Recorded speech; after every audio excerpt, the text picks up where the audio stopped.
Hi friends, my name is Bill Evertsberg and I'm one of the ministers at Kenilworth Union Church, and this is Doogie, my assistant minister. Doogie and I are in my third floor study in the manse on Asbury Avenue in Winnetka. This is where we write our sermons. Doogie has this pillow in the corner and he will help me write my sermons. When Kathy and I moved here 6 years ago, the church helped me turn this former children's playroom into a minister's library. And they did that by hiring this wonderful carpenter named Scott. I don't think Scott was Amish, but he sure looked like it. He wore flannel shirts and bib overalls, and he had these serious steel-toed carpenter's boots and a carpenter's tool belt.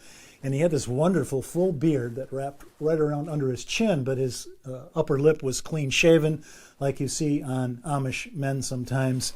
And Scott built me this wonderful workstation here, and the bookshelves lining all four walls of this room. And when I'm writing my sermon, sometimes if I come to a fallow spot and I don't know what I want to say next, I'll take a pause and just admire the detailed, fine skilled craftsmanship that went into the construction of this fine piece of furniture.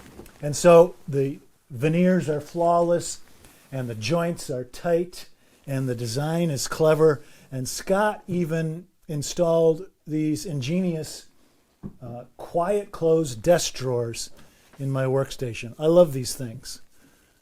It's smooth as riding in a Tesla, these quiet close drawers. And one of the reasons I love being up here is because Scott's craftsmanship reminds me of Carpenter Joseph. I'm preaching about Carpenter Joseph on Sunday, Jesus' adoptive father, because Joseph made his living exactly how Scott does, by building kitchen tables and bookshelves and furniture for his customers.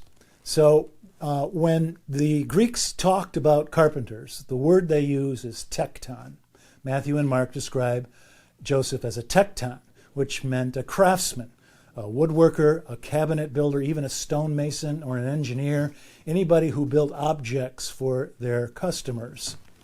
And when you hear the word tekton in Greek, you can tell the English cognates that we derive from that Greek word. Words like technical and technique and technology, they all come from tekton, which means craftsman or artisan.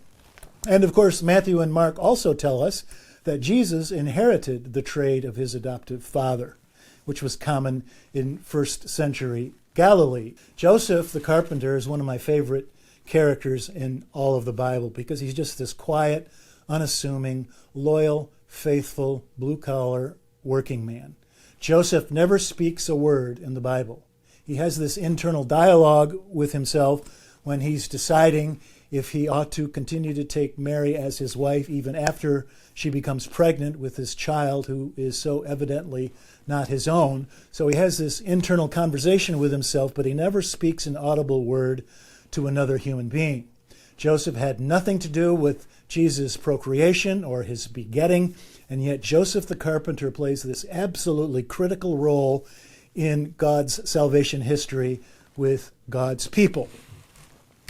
Joseph is the one that gets Mary and Jesus from Nazareth to Bethlehem and then to Egypt and eventually back to Nazareth again. Joseph is the one who gets Jesus from his birth to his adulthood by teaching him a lucrative trade that served Jesus very well till he decided to give the whole thing up to become a preacher at the age of 30. And so I guess it was a good thing that Joseph was already gone by that time.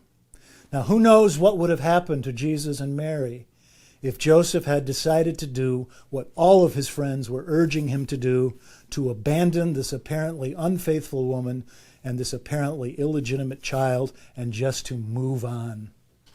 Joseph the tekton, Joseph the carpenter, he inspires me to be faithful in my own quiet, unassuming, almost invisible ways. And who knows, if we too are faithful, even the likes of you and I might become critical players in God's salvation history with God's people. God bless you. Merry Christmas. See you soon.